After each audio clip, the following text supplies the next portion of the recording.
Some fresh pandemic relief from the White House. Marketplace Morning Report is supported by Progressive Insurance, protecting small businesses with specialized coverages for commercial vehicles. More at progressivecommercial.com. And by Indeed, committed to delivering quality candidates so businesses can focus on interviewing people with the skills they need. Learn more at Indeed.com/credit. I'm David Brancaccio. President Joe Biden has signed some more executive actions and other measures to bolster economic relief and protections for workers. Marketplace's Jasmine Garst joins us now here. Jasmine, this includes more food assistance for people. Yes, Biden is expected to ask the Agriculture Department to expand food assistance, what we used to call food stamps, by 15%. And that's to match the cost of meals kids would be receiving if they were still going in person to school. That would be roughly an extra $100 every 2 months for a family of 3. The order will also expand overall access to emergency increases in food assistance. What else is on the table? Biden is expected to ask agencies to improve the distribution of stimulus checks, which, as you know, has been a major issue throughout the pandemic. Yeah, and what's on the unemployment benefits front here? The president will be asking the Labor Department to clarify that workers have the right to refuse jobs with unsafe working conditions and still receive unemployment benefits. And a key issue the new administration is expected to tackle is raising the federal minimum wage, and we're expecting to see some movement on that soon? Absolutely. The president is expected to direct agencies to start planning for a $15 minimum wage for federal workers and contractors. What does any of this mean for a big relief package, a new one? The administration has said it is not a substitute for comprehensive legislative relief. This is more of a lifeline while the nearly $2 trillion aid package moves through Congress. Jasmine Garst, thank you. A down day for stock index futures so far. The S&P future now down 0.8%. The Dow future down 276 points, 0.9%. The Nasdaq is down 0.6%. The cryptocurrency Bitcoin is up slightly this morning after dropping yesterday 30% from its recent all-time high.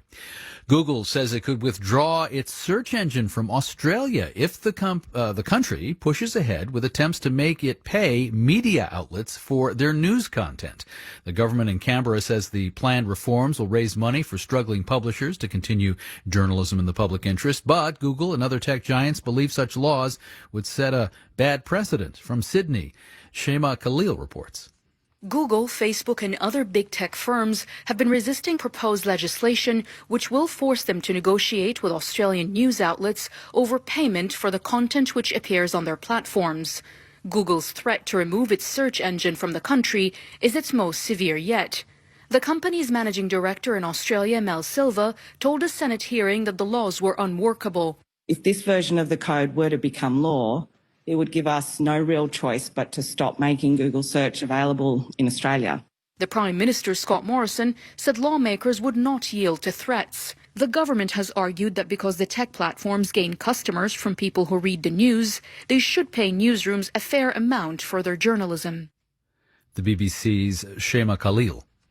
Marketplace Morning Report is supported by Merrill. Merrill Edge Self-Directed Investing has tools to help clients find answers to questions. More at merrilledge.com/withinreach. Merrill Lynch, Pierce, Fenner & Smith Incorporated, registered broker-dealer. And by C3.ai. C3.ai software enables organizations to use artificial intelligence at enterprise scale, solving previously unsolvable business problems. Learn more at C3.ai.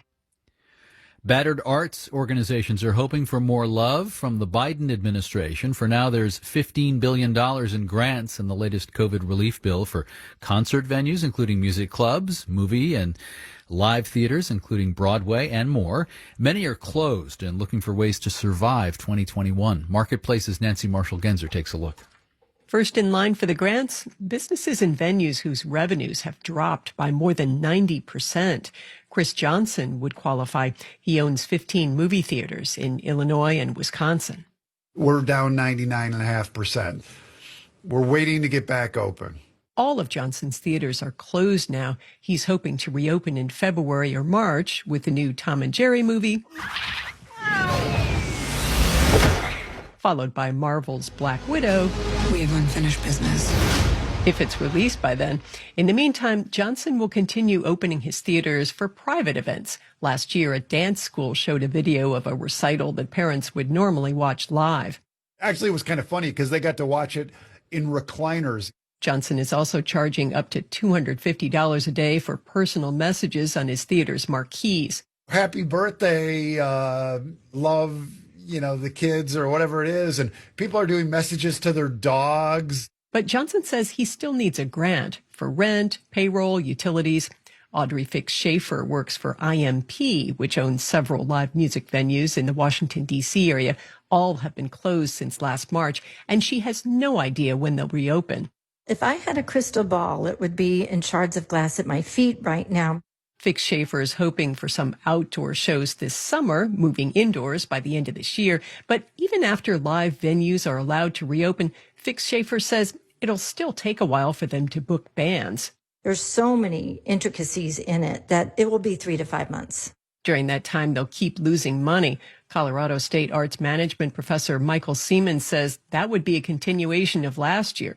Just for fine and performing arts, we estimated between April and July of 2020, there was about $42 billion that was lost. Seaman says the $15 billion in COVID grant money is a great start, but the arts business will need more federal help to survive an uncertain year.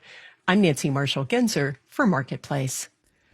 And Parler, the social media site popular with right-wing extremists, is still mostly offline. Amazon stopped storing and distributing Parler using its cloud computing network after users continued to post violent messages and support for the ransacking of the U.S. Capitol.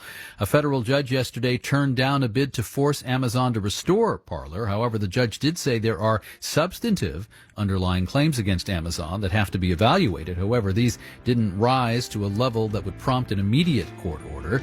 The chair of the House Oversight and Reform Committee is asking the FBI to conduct a, quote, robust examination of Parler, including its sources of funding. I'm David Brancaccio with the Marketplace Morning Report. From APM, American Public Media. WNYC